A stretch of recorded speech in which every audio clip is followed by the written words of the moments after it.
When I left religion and Christianity, I realized that churches teach their members they're not worthy of love.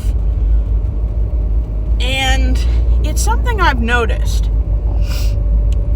Why does church and church doctrine revolve around the idea that people are terrible, devoid of all goodness? And if you grew up fundamentalist or Calvinistic, like I did, you might recognize some of that doctrine.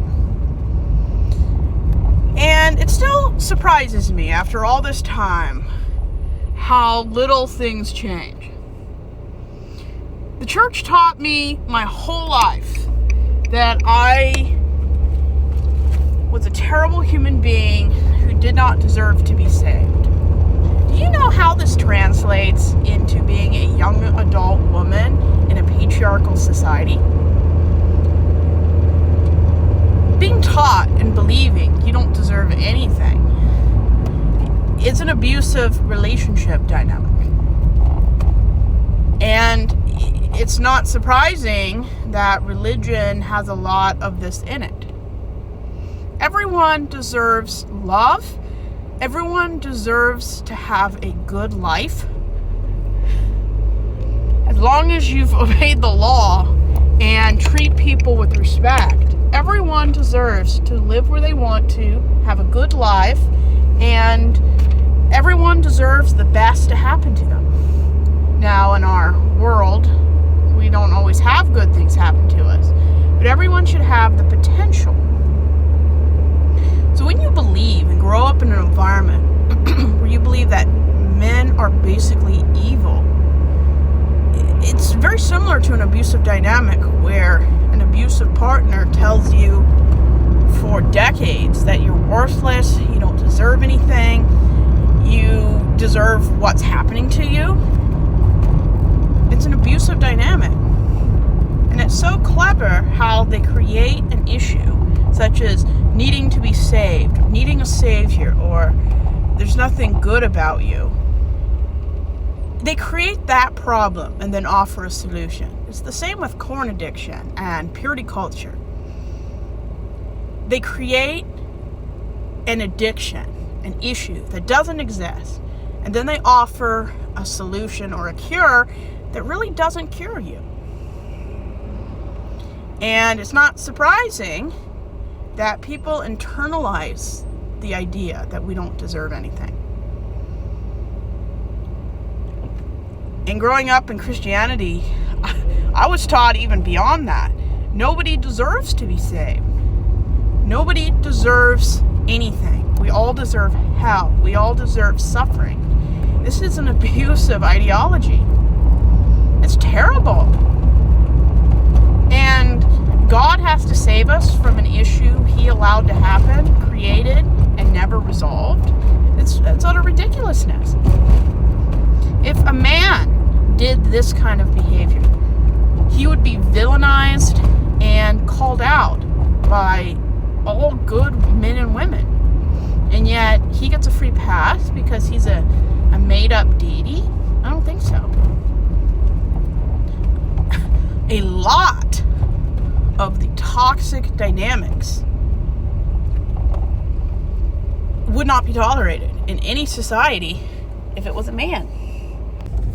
And it goes further than just being told you don't deserve anything.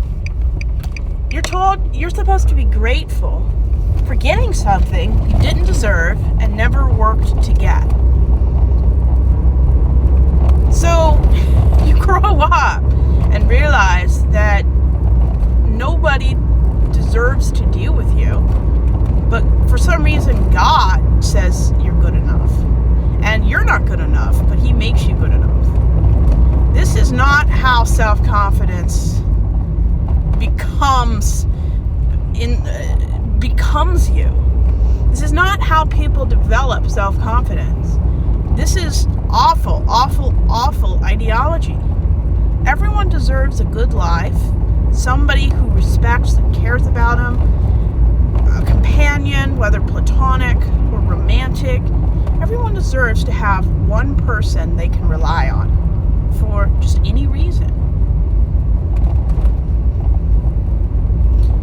So the issue is, why does religion have people see themselves as though they're unworthy, unlovable, uncaring? Why? Why in the world would a religion do that? Because when you're at its lowest, is when religion seems to find a foothold. That's why religion seems to focus on people when they're recovering from a natural disaster, flooding, hurricanes, tornadoes. They don't go to people who are successful, happy, wealthy, and proud. They go to people who have nothing, that are lucky to be alive. It's because it's easy to prime and manipulate people when they are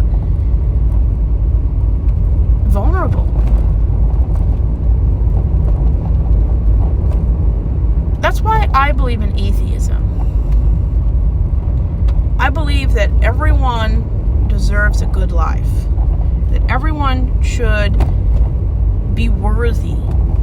And as long as you're not a criminal, everyone deserves to have a happy, loving partner or friend. I don't need to be saved from a cancer that doesn't exist. I don't need a man to save me. I don't want any of those toxic dynamics. I save myself. Or better yet, I don't need saving, because everything is just fine the way it is.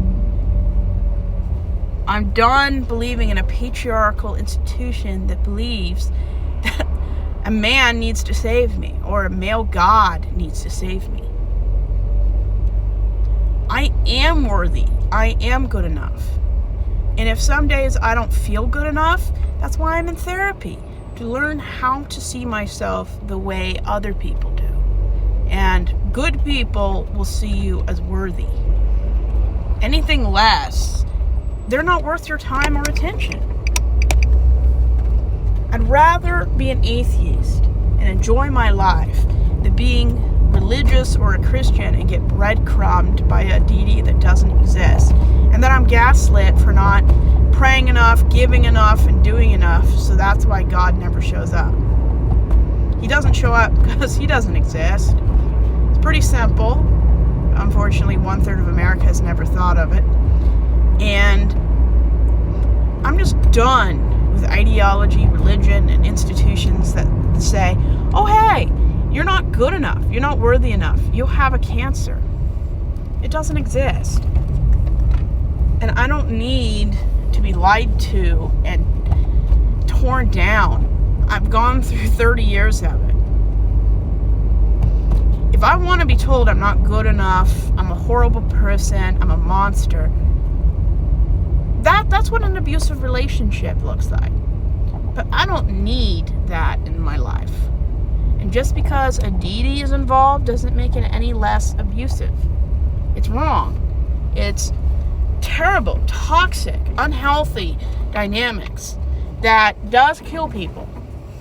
And if we rationalize it and normalize it through religion, how many women and children have lost their lives because they're trained with religion to see an aloof, AWOL person, God?